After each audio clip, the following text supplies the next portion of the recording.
اللہ سبحانہ و تعالیٰ ارشاد فرماتے ہیں سورۃ نساء آیت نمبر 65۔ اللہ تعالیٰ ارشاد فرماتے ہیں نہیں اے محمد صلی اللہ علیہ وسلم، تمہارے رب کی قسم یہ کبھی مومن نہیں ہو سکتے جب تک کہ اپنے باہمی اختلافات میں یہ تم کو فیصلہ کرنے والا نہ مان لیں، پھر جو فیصلہ تم کرو اس پر اپنے دلوں میں کبھی کوئی تنگی محسوس نہ کریں بلکہ سر بصر تسلیم کر لیں۔ یعنی اللہ یہاں مسلمانوں کا حال نبی اکرم صلی اللہ علیہ وسلم کو بتا رہے ہیں کہ اے نبی صلی اللہ علیہ وسلم، جب تک اپنے باہمی اختلافات میں سے تم کو فیصلہ کو نہ مان لیں تو یہ مومن ہی نہیں ہو سکتے۔ مولانا مودودی رحمۃ اللہ علیہ اس آیت کی تفسیر میں لکھتے ہیں، وہ کہتے ہیں اس آیت کا حکم صرف حضور صلی اللہ علیہ وسلم کی زندگی تک محدود نہیں ہے بلکہ قیامت تک کے لیے ہے۔ یعنی یہ اس تک محدود نہیں ہے کہ اس دور میں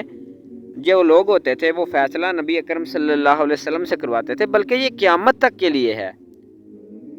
جو کچھ اللہ کی طرف سے نبی اکرم صلی اللہ علیہ وسلم لائے ہیں اور جس طریقہ پر اللہ کی ہدایت اور رہنمائی کے تحت آپ نے عمل کیا ہے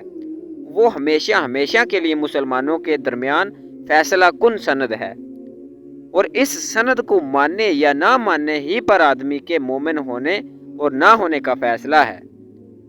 حدیث میں بھی اس بات کو نبی اکرم صلی اللہ علیہ وسلم نے فرمایا ہے، تم میں سے کوئی شخص مومن نہیں ہو سکتا جب تک کہ اس کی خواہش نفس اس طریقہ کے تابع نہ ہو جائے جسے میں لے کے آیا ہوں۔ یعنی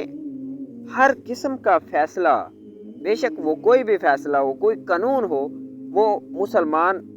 پر ضروری ہے کہ وہ اس طریقہ پر کرے جو محمد رسول اللہ صلی اللہ علیہ وسلم کا طریقہ کار ہے۔ اگر وہ کوئی فیصلہ، کوئی قانون رسول اللہ صلی اللہ علیہ وسلم کی شریعت کے خلاف بنائے گا، اپنی طرف سے بنائے گا،